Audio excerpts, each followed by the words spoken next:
Salve meus amigos, estamos começando aqui mais um vídeo do canal e hoje nós vamos falar sobre um tema muito interessante que tem sido muito requisitado aqui pelos amigos, né, tanto do Facebook como do WhatsApp, os amigos também, né, presenciais, que é falar sobre dicas para escritores, tá? Então assim, começar a falar sobre dicas, né, sobre situações, estratégias de escrita e tal, que podem ajudar você a desenvolver melhor a sua escrita, ampliar ali, evoluir na escrita.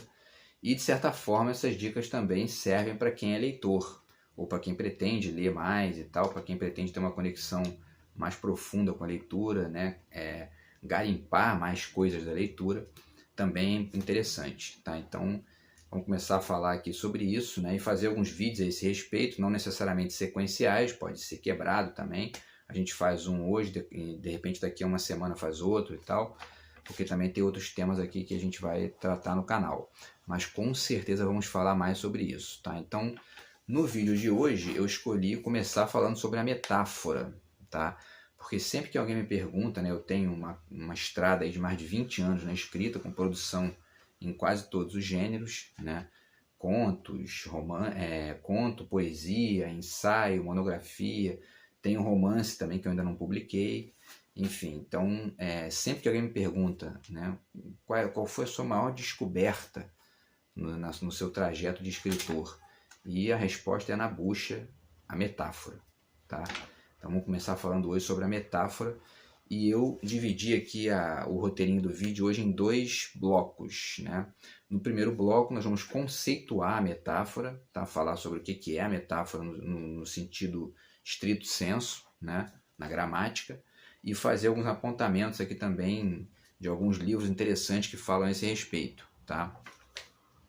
Não só na conceituação gramatical, mas também até mesmo perspectivas filosóficas e tal a esse respeito.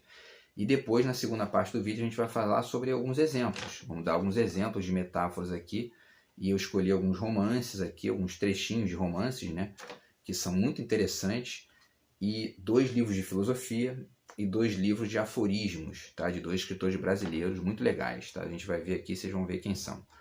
Então, começando a falar sobre o que é a metáfora exatamente, eu pesquei aqui essa gramática, que é do Faraco e do Moura, é uma gramática antiga já, mas muito boa, tá? E eles conceituam a metáfora da seguinte forma, vamos lá. Eles dizem o seguinte, que a metáfora é uma comparação entre 2 termos, expressões ou situações que se baseiam em alguma semelhança, mas que é diferente do usual e do comum, né? Ou seja, a metáfora é exatamente isso, né? Você compara 2 termos que não são normalmente comparados, né? Ou seja, você cria uma conexão diferente, mas a partir de alguma semelhança que é sutil e que existe entre eles, mas que não é muito usada, né? Então, o barato da metáfora é justamente que ele é uma criação, que ela é uma criação, né? E aí tem uma frase interessante que eles, né, o Faraco e o Moura citam, né, eles dizem na página 441 o seguinte, eles dizem: a metáfora é a mais importante figura de estilo. E realmente, se você for perceber assim, a literatura do século XX de maneira geral, ela é fundamentalmente, né, claro que tem outras coisas, evidentemente, isso vai comparecer também em outros vídeos aqui que a gente vai fazer, mas assim, talvez a principal característica da literatura do século XX seja a presença radical da metáfora, né? E a metáfora, ela é uma figura tão importante que ela é, de certa forma, assim, existem outras figuras de linguagem que são desmembramentos da metáfora, né? A catacrese, a ambiguidade, a prosopopeia, né? A paródia, né? E pensando nisso, né, eu começo a citar aqui essas referências que eu trouxe aqui para vocês, tá? Então, a primeira referência de hoje é esse livro do Agamben, do Giorgio Agamben, que é o filósofo italiano, chama-se Profanações, e tem um capítulo aqui que ele fala exatamente sobre a paródia, um capítulo inteiro sobre a paródia. Muito interessante, esse capítulo começa na página 37, tá? E na página 43 tem uma citaçãozinha bem interessante aqui, tá? Que eu vou trazer para vocês. Ele está falando sobre a literatura do século XX, exatamente, né? E ele diz o seguinte: a paródia não é, nesse caso, um gênero literário. Nesse caso, que ele está dizendo na reflexão que ele está fazendo ali, porque o o artigo do Agamben é no sentido de mostrar a paródia como algo mais amplo do que meramente uma figura gramatical, uma figura de linguagem, tá? Uma estrutura mais ampla, né? E aí ele diz, a paródia não é, nesse caso, um gênero literário, mas a própria estrutura do meio linguístico no qual a literatura se expressa. Quer dizer, um desmembramento da metáfora que é a própria estrutura da literatura, especialmente do século XX para cá, tá? Então, esse artigo do Agamben é muito interessante, ajuda bastante a compreender isso aqui que a gente está ponderando nesse vídeo, tá? Uma outra referência interessante é esse livrinho fantástico também, uma riqueza da nossa tradução aqui no Brasil, que é o livro Sobre a Filosofia e Outros Diálogos, do Borges com o Oswaldo Ferrari, tá? Da editora Edra, fantástico. E tem um trechinho aqui que o Borges fala o seguinte, é um capítulo chamado A Inteligência Poética, que começa na página 210, e na página 211, o Oswaldo Ferrari pergunta para ele, né, sobre a inteligência do poeta, né? Esse tipo de inteligência parece ser feita para olhar a realidade de outra maneira e tudo mais, né?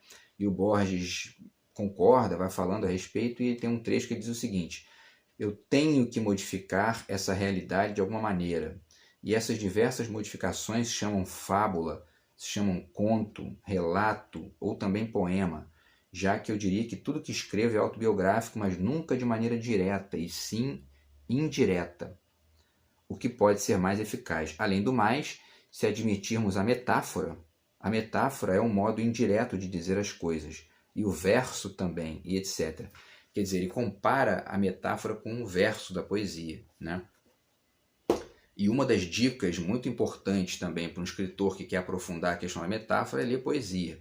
Então você com certeza vai enriquecer o seu texto em prosa se você ler bastante poesia.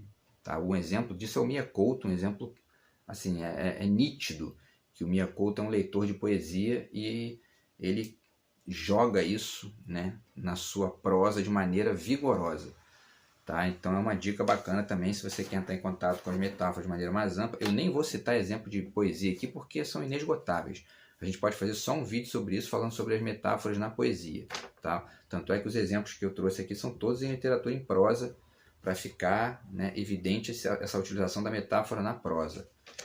E aí tem mais duas referências legais que eu acho interessante aqui de citar, né, para vocês, que são o seguinte, né? A questão do simbolismo francês, porque o que gera esse desmembramento para a metáfora no século XX é, de certa forma, o simbolismo francês, tá? Com Paul Verlaine e o Mallarmé. E aqui está o Paul Verlaine, né? A Voz dos Botequins e Outros Poemas, e num dos poemas aqui chamado Arte Poética, que é interessantíssimo também, ele tem um trecho que ele diz: nós só queremos o meio tom, nada de cor, somente a nuança, né? Então a metáfora é isso, é um meio tom, né? Ela não é nem uma definição fixa de um lado nem do outro, ela é uma comparação dançante entre duas palavras, né? Um meio tom, uma nuance, e daí a sua riqueza, a sua profundidade, porque obriga você a sair do seu lugar de repouso, né? e traduzir, né, como que foi feita aquela comparação ali, porque ela obrigatoriamente tem que ser uma comparação que não é usual, né?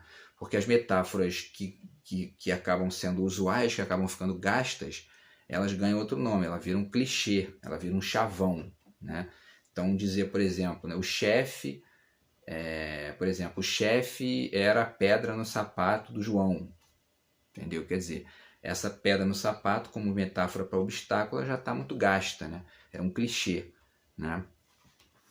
Então não é muito recomendável você ficar utilizando isso demais, porque isso empobrece o seu texto, tá? Então é legal você buscar essa nuance, essa sutileza que ele está dizendo aqui. E aí tem uma frase muito conhecida também do Mallarmé, que é o outro poeta importante do simbolismo, que dizia: sugerir eis o sonho, né? E é exatamente isso, a metáfora é um tipo de sugestão, né?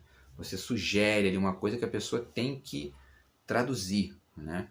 E aí as diferenças de complexidade são múltiplas e a história da literatura está recheada disso aí, né? A gente vai ver um pouquinho sobre isso aqui. Mas para fechar só essas diferenças iniciais, eu cito essa outra riqueza aqui da nossa tradução, que é esse livro aqui da Companhia das Letras, que chama-se Esse Ofício do Verso, também do Borges, né? São conferências do Borges em Harvard, tá? Um negócio assim fantástico. E um dos capítulos desse livro chama-se justamente A Metáfora, tá? Que está na página 29. E aí na página 30 tem uma citação interessante que eu queria trocar com vocês aqui, que ele vai falando sobre a quantidade de metáforas, né? Que são múltiplas, né?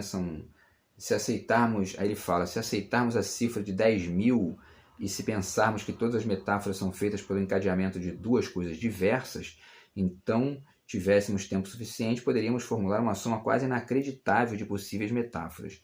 Ele continua, fala sobre matemática aqui e tal, e aí, claro que a soma de possíveis combinações não é infinita, mas atordoa a imaginação.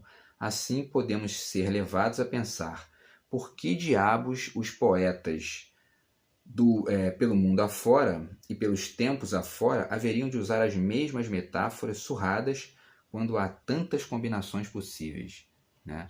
Então, quer dizer, é realmente uma coisa assim, inesgotável, né? E você lê, uma dica também, né? Você lê, às vezes, os grandes escritores, você começa a ver metáfora aqui, metáfora ali, metáfora lá. Você fala, caramba, né? É muita criatividade, eu não vou ter condição de fazer isso. Vai, com certeza vai. Porque é inesgotável, né? Cada vez que aparece uma palavra nova, por exemplo, você já tem a possibilidade de trocentas metáforas diferentes com aquilo ali. A linguagem é uma instância dinâmica que está o tempo todo em movimento, então não tem limite, né? E aí vamos passar agora para a segunda parte do vídeo, que vai falar sobre alguns exemplos, né? Vamos dar alguns exemplos específicos aqui de metáforas, vamos ver o tempo aqui, né? Tá tranquilo. E alguns exemplos específicos, então eu escolhi aqui 3 romances, 2 livros de filosofia e 2 livros de aforismos, tá? Então vamos começar, ver até aqui, né? A sequência que eu fiz. Vamos começar com o Nabokov, né? O Lolita, do Nabokov, está aqui, certo? Que é um romance fantástico, assim, literariamente brilhante, metáforas vigorosas. E uma delas que eu escolhi aqui para citar para vocês está na página 107, um trecho que ele fala sobre a morte de uma mulher e tal, e ele diz o seguinte: outra coisa, mesmo se admitindo que fora o longo e cabeludo braço do acaso que eliminara uma mulher inocente, não seria possível que num rompante de idolatria sua irmã gêmea, a coincidência, houvesse entregue a Lô uma mensagem prematura de pêsames? Então, quer dizer, ele fala o longo e cabeludo braço do acaso, já é uma metáfora interessante, né? E ele diz que a coincidência é uma irmã gêmea do acaso, né? Também é uma outra metáfora. Então é fantástico, né? Não tem limite, realmente, né? E o Nabokov é riquíssimo aqui, os parágrafos dele às vezes tem 4, 5, 6, 7 metáforas no mesmo parágrafo. É um escritor brilhante, assim, brilhante. Um dos maiores da literatura russa na minha concepção. O segundo exemplo que a gente tem aqui é o do Mia Couto, tá? Esse romance chamado Antes de Nascer o Mundo, que é um belíssimo romance do Mia Couto também. Tá? E inclusive um dos personagens desse romance chama-se Marcelo, meu xará, né? E aí na página 212 tem uma metáfora muito interessante, tem várias, né? Mas eu escolhi essa aqui para falar, que é a seguinte. Ele diz: e foi assim que desfilaram as restantes memórias, rastejantes e viscosas como serpentes, demoradas, quase eternas como a torrente dos rios. Então ele compara, né, as memórias com serpentes e com a torrente dos rios, né? Também é uma metáfora muito interessante essa comparação dele com a serpente e tal. E agora é interessante dizer o seguinte, ele fala do como, né? Como as serpentes, como a torrente do rio. E é interessante colocar assim, uma dica bacana também, é que as metáforas mais profundas e complexas e bonitas e inteligentes são aquelas que não trazem o como, né? Você faz a comparação sem utilizar o como. E aí fica radicalmente sugestivo, fica ainda mais sugestivo, né? Mais sutil, e isso cria uma elegância ainda mais ampla ali o seu texto. Quer dizer, é você exercitar isso para poder ir tentando ampliar, né, a sua categoria mesmo ali naquela habilidade, né? Então, e aí vamos passar para o terceiro romance aqui, vamos ver o tempo. Vamos passar para o terceiro romance, que é esse romance aqui também interessantíssimo, que chama-se As Teorias Selvagens, da Paula Oloy-Charach, que é uma escritora argentina, inclusive admiradora do Nabokov, né? E esse romance é muito legal, tá? Ele fala justamente sobre essa ideia das teorias, né, como algo que acontece no cotidiano também, e tal, né, de uma maneira bem dinâmica, então por isso Teorias Selvagens. E na página 96 ela tem um parágrafo inteiro que ela fala, ela vai descrevendo o eu como um conjunto de ilhas. Muito interessante, assim. Então vamos lá, um trechinho rápido para vocês aqui. Minha teoria, o personagem falando, né? Minha teoria começava a se abrir como feixes de matéria explosiva abrindo-se em supernovas. Podia assistir em flashes a um curioso resumo da história do mundo, uma história gramatical, onde cada eu se encontra subitamente numa selva de vazio, até que algo desperta da sonolência. Percebe que do outro lado da margem do ser, grupos deles brincam com seus semelhantes. O eu enlouquece, quer atravessar o rio, chegar a eles, tocá-los. Na ilha das terceiras pessoas, algumas mantêm um sistema de lunetas que permite que olhem do outro lado do rio. Ei, você, o dos pés dentro d'água. O coração do pequeno eu se regozija. A vida existe e faz sentido. De agora em diante fará o que quer que seja para se manter no status de você, por se aproximar cardinalmente do que o fascinou, por encurtar a distância de graus que o separam dele. E aí continua falando sobre o eu como esse conjunto de ilhas. Quer dizer, uma metáfora interessantíssima para falar sobre a heteronomia das identidades, né? No final das contas, ela está falando aqui da mesma coisa que o Fernando Pessoa, né, fazia com os heterônimos e tal, né? Então, assim, é uma escritura também muito bacana e que utiliza a metáfora de maneira muito rica. Peguei também aqui 2 livros de filosofia, tá? Para vocês verem que a metáfora também é muito importante, muito comum na filosofia, especialmente na filosofia de qualidade. Por quê? Porque a metáfora tira você do lugar de passividade, obriga você a traduzir a conexão que o autor está fazendo. Então ela é automaticamente uma figura intelectual ali, que te amplia, né, os horizontes e tudo mais. E aí os 2 livros que eu escolhi foram esse aqui do Michel Foucault, As Palavras e as Coisas, que é um grande livro também, tá? E aí, deixa eu ver aqui a página que eu escolhi, página 94, né? Primeiro parágrafo da 94, tá? Tem uma frasezinha do Foucault aqui que é a seguinte, ele diz: na orla exterior do saber, a similitude é essa forma somente esboçada, esse rudimento de relação que o conhecimento deve recobrir em toda a sua extensão, mas que indefinidamente permanece por sob ele, à maneira de uma necessidade muda e indelével. Então essa coisa da orla exterior do saber, né? O saber como ele está fazendo uma espécie de metáfora geográfica com o saber, né? Colocando ali a orla como uma espécie de margem, né? Uma espécie de beira, né? Na qual o saber dialoga com o que é exterior a ele e tudo mais. É uma metáfora interessantíssima do Foucault também, né? E ajuda a gente aqui a perceber essas possibilidades da linguagem. Tá? E aí tem esse livro aqui do Bachelard, também, do Gaston Bachelard, que é O Ar e os Sonhos, Ensaio sobre a Imaginação do Movimento, um livro belíssimo do Bachelard também, um grande filósofo francês também, né? Os filósofos franceses do século XX, de maneira geral, utilizaram a metáfora de forma assim reiterada, porque é uma estratégia, né, intelectual, como eu já comentei aqui agora há pouco, né? E aí tem uma parte aqui que o Bachelard fala justamente sobre a metáfora, né? Vou pegar aqui a página, que é a página 55 e 56, tá? Na verdade, aqui não é exatamente uma metáfora, né, específica, mas é um trecho sobre a metáfora, né? Ele fala: mas então, se queremos, como propomos, materializar e dinamizar as imagens literárias, não existem mais metáforas no sentido tradicional do termo. Toda metáfora contém em si um poder de reversibilidade. Os 2 polos de uma metáfora podem alternadamente desempenhar o papel real ou ideal. E aí continua falando sobre isso. Quer dizer, é interessante porque a metáfora é uma espécie de conexão dual, né? Ela tira os 2 termos do polo passivo, do óbvio da linguagem, e coloca esses termos numa dança dinâmica ali que amplia os horizontes do sentido, né? É um pouco como acontece com o Ready-Made do Marcel Duchamp, para quem conhece artes plásticas, né? Quem não conhece vale pesquisar. Ele pega um objeto né, do uso comum e coloca esse objeto num uso estranho, mas que tem um objetivo de significação ali deslocado, né? E nessa modificação ele está modificando o próprio objeto, né? Quer dizer, as 2 coisas caminham numa diferença radical ali, né? Ainda que carreguem uma semelhança que é justamente a conexão sorrateira que existe do sentido ali, tá? E aí eu fecho com dois livros de aforismos, tá? Os dois últimos exemplos que eu tenho para passar para vocês aqui. São dois escritores brasileiros, tá? Deixa eu ver aqui as páginas, né? Esse livrinho aqui do Aldir Blanc, que chama-se Guimbas, né? O próprio título do livro já é uma metáfora, né? Porque são esses aforismos, essas frases curtas que ele está chamando de guimbas, né? Que são os pedacinhos do cigarro que sobram, né? E aí na página 42, 43, assim, é fantástico. Isso aqui é muito engraçado porque o Aldir Blanc era sensacional, né?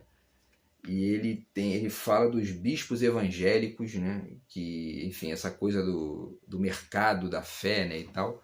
E ele diz aqui, né? Os bispos evangélicos presos fora do Brasil acham que Cordeiro de Deus e hambúrguer são a mesma coisa. E aí tem uma, né? Vou botar até para vocês aqui verem, né? Tem uma, né? Ele faz aqui uma construção engraçada aqui, tem um desenho. E tem vários termos aqui interessantes que são metáforas que ele faz misturando as duas coisas, né? Então ele coloca o X descarrego, Big Libertação, o Louvado Cheddar, o Espírito Sunday, Fé nas Fritas e o melhor de todos, que eu acho que é o Double Dízimo. Double Dízimo, fantástico, né? Então quer dizer, é uma metáfora isso, porque ele está conectando duas coisas diferentes, né? Enfim, e está fazendo a crítica dele aqui de maneira fantástica, maneira sensacional, utilizando a linguagem, né? Enfim, e o último exemplo que eu trouxe para vocês é esse livrinho muito conhecido aqui, do Milor Fernandes, que é A Bíblia do Caos, né? Que é esse livro gigantesco aqui de aforismos do Milor, né? E aí tem dois exemplos que eu queria puxar para vocês aqui, na página 383, tá?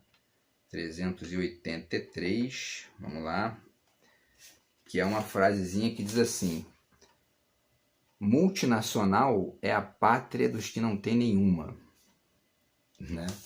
Então, quer dizer, ele está fazendo uma crítica ali às multinacionais, né? Conectando a multinacional com a ideia de pátria, né? Multinacional é a pátria dos que não tem nenhuma, né? E a última, eu acho uma das frases mais brilhantes, assim, né, que eu já vi. Uma frasezinha super curta, mas é sensacional, assim, com uma metáfora gigantesca. Vocês veem como é que às vezes você cria uma metáfora, né, uma frase pequena, mas que tem uma amplitude assim, gigantesca, né? É uma frase dele que diz assim, na página 334, a frase é assim: livre como um táxi. Então, quer dizer, é aquela coisa, né? O táxi, ele é livre, mas ele quer pegar um passageiro, né? Ele está querendo deixar de ser livre. Então é ambiguidade, é uma riqueza fantástica nessa metáfora do Milor, né? E é isso, tá? Então no vídeo de hoje a gente falou sobre a metáfora. Espero que esses exemplos aqui ajudem vocês a enriquecer aí o repertório de vocês e também a perceber o que é a metáfora de forma mais ampla, tá? Através também dessas referências literárias aqui.